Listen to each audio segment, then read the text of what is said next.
जय हिंद दोस्तों, गुरु study channel में आपका स्वागत है। आज हम इस वीडियो में समष्टि अर्थशास्त्र कक्षा 12वीं के जो चैप्टर 1 है उसका पार्ट 2। चैप्टर 1 समष्टि अर्थशास्त्र के कुछ अवधारणाएं इससे संबंधित हैं। इसका पार्ट 2 है। पार्ट 1 हम पहले पढ़ चुके हैं, आप जाके प्ले लिस्ट में चेक कर सकते हैं, वहाँ से आप चैप्टर 1 पढ़ लीजिए। इसका चैप्टर 1 का पार्ट 1 पढ़ लीजिए, ये पार्ट 2 है। चलिए शुरू करते हैं।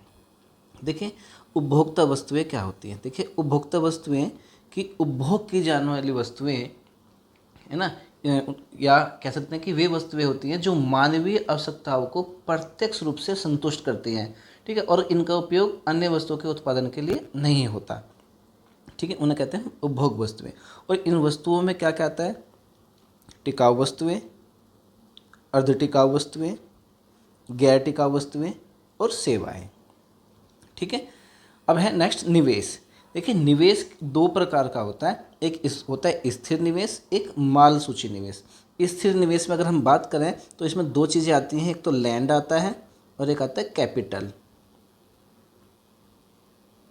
ठीक है, तो लैंड और कैपिटल होता है, भूमि और कोई भी पूंजी होती है। तो कह सकते हैं कि स्थिर निवेश क्या है? स्थिर निवेश से अभिप्राय एक लेखा वर्ष की अवधि में उत्पादकों की स्थिर परिसंपत्तियों के स्टॉक में वृद्धि का होना है।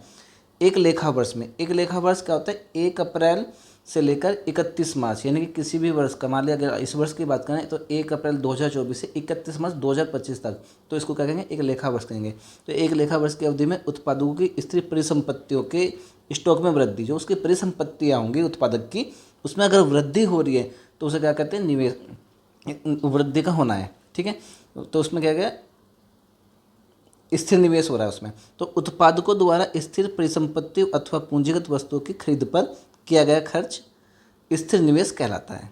ठीक है, अब पूंजीगत वस्तुएं कौन सी? जैसे प्लाट हुआ, मशीन हुई, ये क्या है? सब पूंजीगत वस्तुएं हैं। ठीक है, जबकि माल सूची निवेश में क्या आता है कि माल सूची कच्चे माल पर किया गया, माल सूची निवेश में कच्चे माल पर किया गया खर्च, कच्चे माल पर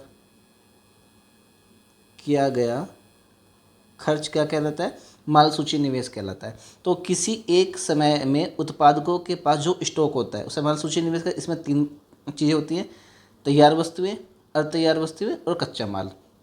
ठीक है, इसे माल सूची स्टॉक कहते हैं। समय के साथ साथ इस स्टॉक में परिवर्तन भी होता है। एक वर्ष के दौरान माल सूची स्टॉक में जो होने वाले परिवर्तन को क्या कहते हैं? उत्पादक का माल सूची निवेश कहते हैं। और माल सूची निवेश यानी कि एक वर्ष के अंत में माल सूची स्टॉक माइनस आरंभ स्टॉक। ठीक है, आशा करता हूँ कि आपको ये वीडियो पसंद आई होगी। मिलते हैं इसके नेक्स्ट पार्ट में, तब तक के लिए जय हिंद। लेकिन जाते जाते हमारे चैनल को सब्सक्राइब करना और लाइक करना ना भूलें। चलिए, जय हिंद, जय भारत।